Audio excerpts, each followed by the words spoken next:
سید اکبر حسین اکبر الہ آبادی 1846 میں پیدائش ہوئی اور 1921 میں انتقال ہوا۔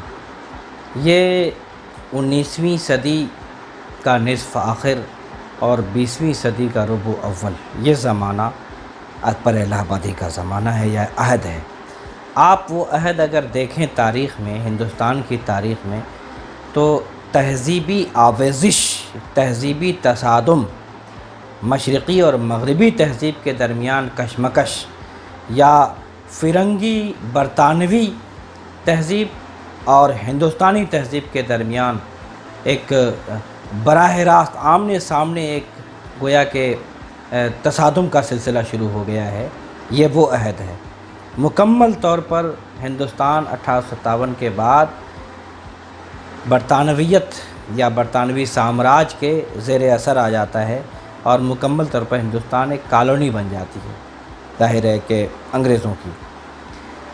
یہاں سے ایک سلسلہ نوآبادیاتی مطالعے کا شروع ہوتا ہے، کالونیل ڈسکورس کا ادب میں، اور بعد میں جا کے وہی چیز پوسٹ کالونیل ڈسکورس کا حصہ بنتی ہے کہ یہ مطالعہ کرنا کہ اس کے بعد جب نوآبادیات بن گیا ہندوستان انگریزوں کا تو کیا کیا اثرات مرتب ہوئے، سیاسی سطح پر، ذہنی سطح پر، شعر و ادب پر کیا اثرات مرتب ہوئے، اور بعد کی نسل کس طرح سے اس پر ریئیکٹ کر رہی ہے، یہ تمام مطالعات کا حصہ بنی۔ سب سے پہلا کنفرنٹیشن اور سب سے پہلا رد عمل اگر کسی کا ہوا ہے اس نوآبادیات سے شعوری طور پر پوری ادب کی تاریخ میں، تو وہ اکبر الہ آبادی ہے بلا مبالغہ۔ ذرا سی جھلک، حالانکہ یہ آغاز ہو چکا ہے، کہنا چاہیے کہ نوآبادیاتی اثرات کا غالب کے دور میں، غالب کو اس کا احساس ہو چکا تھا۔ ان کے کچھ اشعار سے، خطوط سے واضح ہوتا ہے۔ مثلا ایک شعر تو بہت واضح ہے کہ اس آویزش کا، اس تہذیبی تصادم کا بھرپور شعور ہے غالب کو کہ ایمان مجھے روکے ہے تو کھینچے ہے مجھے کفر، کعبہ میرے پیچھے ہے کلیسا میرے آگے۔ ظاہر ہے کہ کعبہ اور کلیسا کے درمیان کی جو کشمکش ہے، کعبہ یہاں مکمل طور پر مشرقی تہذیب کی علامت ہے اور کلیسا مغربی تہذیب یا برطانوی تہذیب کی علامت ہے، اور دونوں میں آویزش کا آغاز ہو گیا ہے۔ اس کا احساس غالب کو ہو چکا تھا، لیکن غالب کے بعد سب سے زیادہ جس نے شدت سے محسوس کیا ہے ہمارے تخلیق کاروں میں، فنکاروں میں، وہ یقیناً اکبر الہ آبادی ہے، گرچہ اسلوب اختیار کیا انہوں نے طنز و مزاح کا۔ اکبر الہ آبادی بنیادی طور پر فلسفی شاعر ہے، مفکر شاعر ہے، سیاسی شعور بہت بالیدہ ہے ان کا، مطالعہ بہت عمیق ہے، انگریزی پر بہت خاص گرفت ہے، خود وکیل بھی تھے اور بڑے بڑے عہدوں پر فائز رہے، اور قانون اور کہنا چاہیے کہ عربی، فارسی اور مشرقی روایت پر خاص قدرت حاصل ہے، ان کا خاص نظر ہے۔ سب سے بڑی بات یہ کہ وہ محسوس کر رہے ہیں، اچھی طرح سے دیکھ رہے ہیں کہ یہ تمام چیزیں جو آ رہی ہیں، نئی چیزیں فرنگیوں کی طرف سے، یہ علامت ہے ہماری غلامی کی، ہمیں جکڑا جا رہا ہے شکنجے میں، ہمیں غلام بنایا جا رہا ہے۔ وہ ہر علامت کو سمجھ رہے ہیں، ریل، انجن، بھاپ، لیمپ، برقی لیمپ، کلیسا یا موٹر یا مشین، ان تمام چیزوں کو اکبر الہ آبادی علامت کی سطح پر لے رہے ہیں۔ یہ سب غلامی کی علامت ہے، نوآبادیاتی جو کہنا چاہیے تسلط ہے اس کی علامت ہے، ہمیں ذہنی طور پر غلام بنایا جا رہا ہے اور ہم بن رہے ہیں۔ تو ان تمام اشیاء کے ذریعے کو علامتی طور پر وہ دیکھ رہے ہیں کہ ہم کس طرح دوسری تہذیب کے زیر نگیں آ رہے ہیں، ہماری تہذیب کس طرح ملیامیٹ ہو رہی ہے۔ بظاہر تو یہ طنز و ظرافت کا پہلو اختیار کرتے ہیں، لیکن اصل میں یہ ایک نوحہ ہے ہماری تہذیب کا، تہذیب کے زوال کا، جو پوری اکبر الہ آبادی کی شاعری ہے۔ 4 کلیات شاعر ہیں، بھرپور شاعری کی انہوں نے۔ ان کا اصل موضوع کیا ہے؟ یہی تہذیبی تصادم، مشرق اور مغرب کی آویزش۔ وہ بنیادی طور پر مشرق پرست ہیں کہنا چاہیے، اور مغرب بیزار ہیں۔ وہ سمجھتے ہیں کہ مشرقی سب کچھ ہے، اور مذہب اور سائنس کے درمیان جو ایک کشمکش شروع ہوئی ہے، وہاں وہ مذہبی اقدار اور مذہب کی روحانی قدروں اور اخلاقی قدروں کے حامی ہیں، اور سائنس کے ذریعے سے جو ایجادات ہو رہی ہیں، مشینیں آ رہی ہیں، تو بے مروتی اور بے حسی کا فروغ ہو رہا ہے، وہ اس کو محسوس کر رہے ہیں، اپنی شاعری کا حصہ بنا رہے ہیں اس کو۔ آگے چل کے کچھ مثالیں آئیں گی۔ جدید تعلیم کے نام پر ہمارے اپنے تصور تعلیم، مشرقی علوم و فنون کو کس طرح کالعدم کیا جا رہا ہے، اس کی روحانی اور اخلاقی قدروں کو کس طرح ملیامٹ کیا جا رہا ہے، اور تعلیم کو صرف مادی صلاح و فلاح، مادی خوشحالی کا ذریعہ بنایا جا رہا ہے، اس کو پوری شدت سے محسوس کر رہے ہیں اکبر الہ آبادی۔ ان کی پوری شاعری گویا نوحہ ہے، کہنا چاہیے تہذیبی انحطاط کا، تہذیبی انہدام کا، اور اپنی قدروں کے کھونے کا۔ اس کو انہوں نے پیش کرنے کے لیے دو مخالف کرداروں کے جوڑے بنائے، اس کو اچھی طرح واضح کر علامتی سطح پر لیا۔ کلیسا اور مسجد، شیخ اور سید، اونٹ اور موٹر ان کے ہاں آپ کو، اسی طرح سے بیگم اور مس کا تصور، اور بھی بہت سے انہوں نے کردار خلق کے، بدھو میاں، جمن میاں، یا اور بھی بہت سے کردار ان کے ہاں آپ کو ملیں گے، جس سے انہوں نے یہ شمع اور لیمپ دونوں کے درمیان کی آویزش، تو یہ تصور آپ کو ان کے ہاں مختلف کرداروں، مکتب اور کالج کو بھی انہوں نے دو مخالف کردار بنا کر کے، جوڑے بنا کر کے اس آویزش کو، دراصل وہ دور آویزش کا دور ہے، مذہب اور سائنس کے درمیان۔ میں نے عرض کیا کہ مشرق اور مغرب کے درمیان، ہندوستان اور ہندوستانی اور انگریزوں کے درمیان، یا کہنا چاہیے کہ مکتب اور کالج کے درمیان، اور کہنا چاہیے کہ جو ان کا اصل موضوع ہے کہ ہماری مشرقی تعلیم، مشرقی علوم اور مغربی تعلیم کے درمیان جو جس طرح کی آویزش ہے، اس کو انہوں نے پوری طرح سے تشتزبام کیا ان کرداروں کے ذریعے۔ مسجد ان کے ہاں مشرقی تہذیب کی علامت ہے، کلیسا مغربی تہذیب کی علامت ہے، شیخ جو ہے، شیخ کے اندر مشرقی اقدار، گویا مشرقی اقدار کا نمائندہ ہے، وہ دقیانوسی خیال کا، پرانی چیزوں کو سمیٹنے والا، اور سید بہت روشن خیال، بنیادی طور پر سر سید کے خیالات و نظریات، علی گڑھ تحریک ان کا اصل کہنا چاہیے کہ نشانہ ہے اکبر الہ آبادی کا۔ پوری ایک تاریخ ہے علی گڑھ تحریک کی مخالفت، جس طرح انہوں نے پوری شدت کی، انہی بنیادوں پر کی ہے اکبر الہ آبادی نے، تو اس کو محسوس کرنے کی ضرورت ہے۔ اور ظاہر ہے کہ اس آویزش کو انہوں نے اس سطح پر لیا ہے۔ زمانے کی نبض پہ ایسی گرفت کسی شاعر کی آپ کو نہیں ملے گی، یا کسی فنکار کی، جیسا انہوں نے زمانے کو محسوس کیا، تبدیلیوں کو محسوس کیا، اس کا اظہار کیا۔ مثال کے طور پر آپ شعر سنیے کہ وہ کس طرح سے محسوس کرتے ہیں کہ غلامی کی نفسیات میں ہم مبتلا ہو گئے ہیں، اب ہر چیز ہمیں انگریزوں کی اچھی لگ رہی ہے، لباس ان کا اچھا ہے، کھانا پینا ان کا اچھا ہے، رہن سہن اچھا ہے، سب کچھ ان کا اچھا ہے، زبان ان کی اچھی ہے، اور ہم پست ہیں۔ یہ ذہنی غلامی ہے، نفسیاتی غلامی ہے۔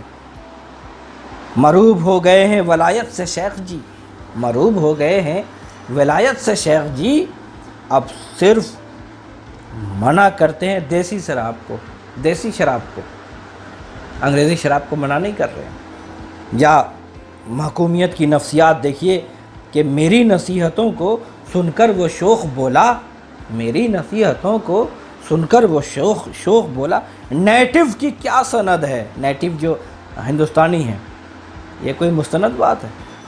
صاحب کہیں تو مانو، نیٹو اور صاحب بھی ان کے ہاں دو کردار بن کے ابھرتے ہیں۔ صاحب سے مراد وہ انگریز افسر ہے، وہ کہے گا تب مانیں گے ہم، تو ان کی بات مستند ہوتی ہے۔ غلامی اور ذہنی نفسیات، یعنی نفسیات جو غلامی کی نفسیات ہے یا ذہنی کیفیت ہے، اس کو کس طرح پیش کرتے ہیں۔ چیز وہ ہے بنے جو یورپ میں،